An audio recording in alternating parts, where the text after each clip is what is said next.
हज जाने के लिए सबसे पहली शर्त है उस शख्स का मुस्लिम होना ज़रूरी है। इस शर्त को पूरा करने के बाद ही कोई शख्स हज करने के लिए जा सकता है। यही नहीं, महिलाओं के शरिया महरम को भी लेकर कुछ नियम बनाए गए हैं जिनका पालन न करने पर हज नहीं जाया सकता है। इसके साथ ही फ्लाइट से जुड़े नियम पूरे न होने पर भी हज जाने में आपको दिक्कतें हो सकती हैं। तो दोस्तों, जानने के लिए देखते रहिए वीडियो। आपको बता दूं कि हज यात्री दो तरह से हज जाते हैं, एक तो हज कमेटी की मदद से और एक प्राइवेट टूर के जरिए। इस साल जून तक एक नियम के अनुसार 1,75,000 में से 80% हाजी हज कमेटी से गए थे। इसके अलावा 20% लोग प्राइवेट टूर से सऊदी अरब गए थे। दोस्तों, सऊदी अरब में जो लोग प्राइवेट टूर से जाते हैं उनका खर्च ज़्यादा हो जाता है और जो हज कमेटी की तरफ से जाते हैं उनका खर्चा कम होता है। दोस्तों, पूरी हज यात्रा में 40 दिन लगते हैं। इसमें से 10 दिन मदीना में रहना होता है और उसके बाद अलग अलग परंपराओं का पालन किया जाता है। दोस्तों, हज कमेटी के खर्च के अनुसार देखें तो हर राज्य के हिसाब से अलग अलग खर्च आता है। औसतन हज यात्रा के लिए 3 से 3.5 लाख रुपए देने पड़ते हैं। वहीं अगर प्राइवेट तरीके से जाते हैं तो ये खर्चा बढ़कर लगभग 5 लाख रुपए तक का हो जाता है। दोस्तों, मैं आपको बता दूं कि हज जाते समय आपको बहुत सी बातों का ध्यान रखना होता है। आप हज करने जाएं तो उन बातों का पालन करें।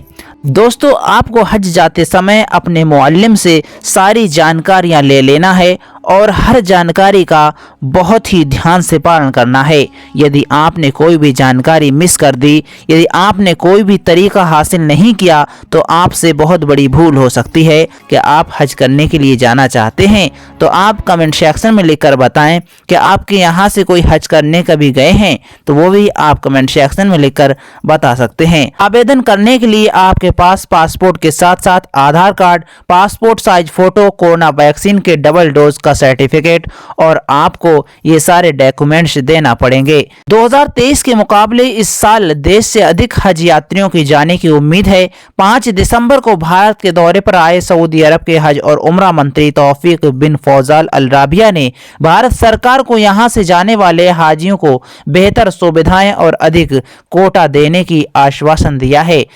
साल 2023 में 1,75,025 हाजियों का कोटा तय किया गया था। इस साल के शुरुआत में भारत सरकार ने हज पॉलिसी 2024 की घोषणा की गई थी, जिसमें महिलाओं पर अधिक फोकस किया गया है, जिसमें महिलाएं भी जा सकेंगी।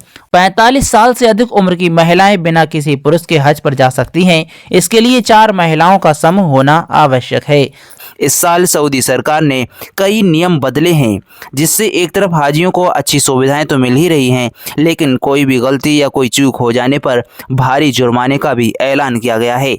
कोई भी चूक हो जाने पर भारी जुर्माना पड़ सकता है। ऐसी कौन सी गलती है जिससे हाजियों पर भारी जुर्माना पड़ सकता है? दोस्तों, जान लीजिए।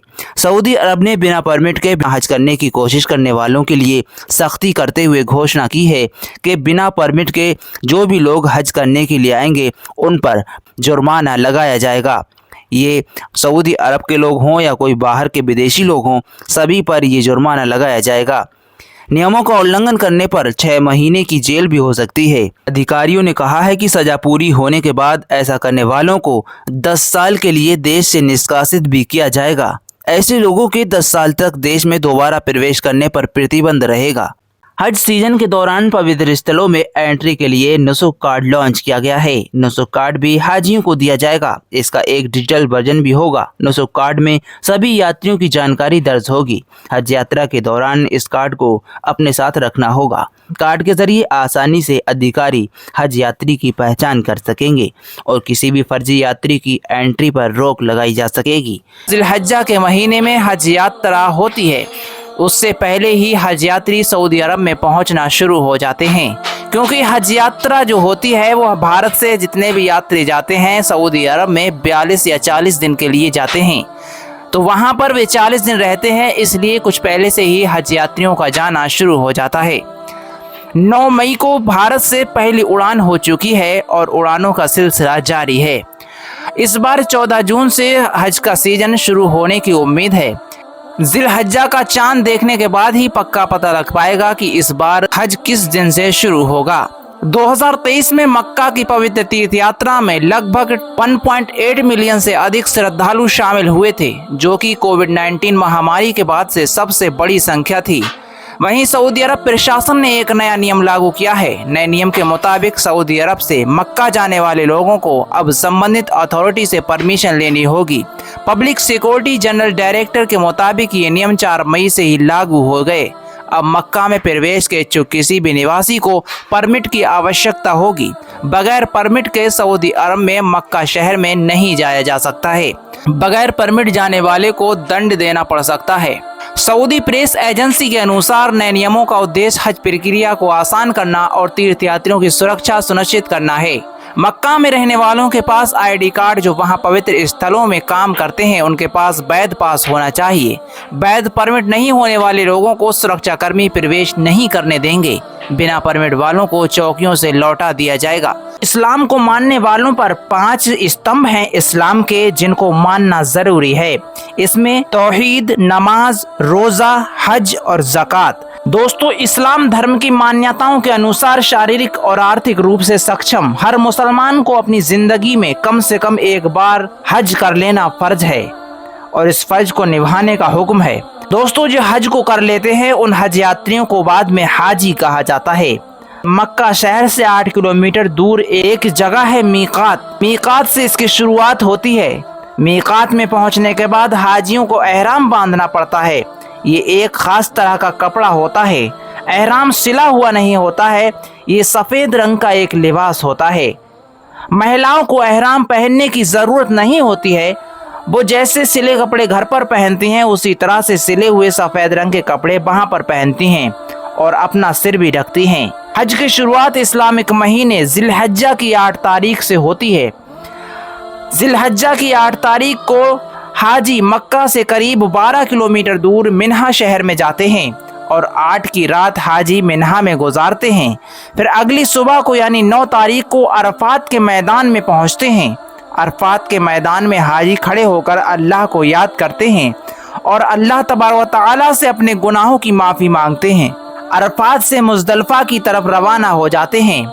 मुज़दलिफ़ा में जाके इशा के वक्त में इशा और मगरिब को एक साथ अदा करते हैं। फिर मुज़दलिफ़ा से ही शैतान को कंकर मारने के लिए इकट्ठे करते हैं। मुज़दलिफ़ा से फिर 10 तारीख की सुबह में मिन्हा के लिए रवाना हो जाते हैं। फिर हाजी शैतान को कंकर मारते हैं। शैतान बड़े चट्टान के रूप में होते हैं।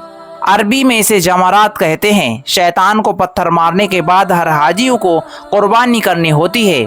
इसमें आमतौर पर बकरे या भेड़ की कुर्बानी दी जाती है। कुर्बानी के बाद मर्द अपने सिर के बाल मुंडवाते हैं और महिलाओं को अपने थोड़े से ही बाल कटवाने होते हैं।